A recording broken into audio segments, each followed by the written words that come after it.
বলি সবাইকে শুভ নববর্ষের প্রণাম, শুভেচ্ছা, ভালোবাসা। সবাই ভালো থাকো, সুস্থ থাকো। তোমাদের আরো লক্ষ্মী ভান্ডার বাড়ুক, উছলে উছলে পড়ুক। তাতে বেটা বেটির চাকরি হোক না হোক, পড়াশোনা হোক না হোক, যা হোক তোমরা ভালো থাকলেই হলো। ভালো থাকো, সুস্থ থাকো। আমি বলি হ্যাঁ দেখো, একটি টপ করে কথা বলতে এলাম। হ্যাঁ দেখো, আমরা নিম্ন মধ্যবিত্ত লোক, বুঝলে। আমরা ফ্রিজে মাছ মাংস রাখি না, আর এক গাদা করে তরকারি কিনেও ফ্রিজে রাখি নাই। ফ্রিজে তরকারি খেলে গ্যাস হয়। হ্যাঁ হ্যাঁ দেখো, বলি আমরা ফ্রিজে টমেটো সস, চিলি সস, ঠাকুরের ফুল, ঠাকুরের ফল, সিঁদুর, নখপালিশ এগুলাই রাখি, বুঝলে। তারপরে নিয়ম করে 8 ঘন্টা রাত্রেবেলায় বন্ধ করি। ওই ফ্রিজটা আমার বাবা দিয়েছিল। হ্যাঁ দেখো, সবজিগুলো খারাপ হোক, তরকারিগুলো খারাপ হোক, চলবে। খেপার বাবা আবার নিয়ে আসবে। ফ্রিজটা খারাপ হলে চলবে, ওটি আমার বাবার স্মৃতি, বুঝলে। আমরা ফ্রিজে ওইসব মাছ মাংস রাখি নাই। পূজার ঘর।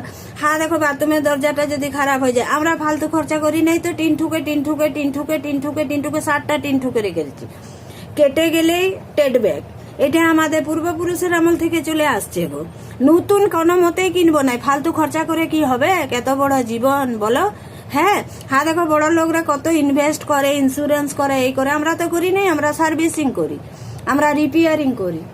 গোষ্ঠীর পাতি দিয়ে দিয়ে, তালি দিয়ে দিয়ে আমরা ঠিক চালিলি।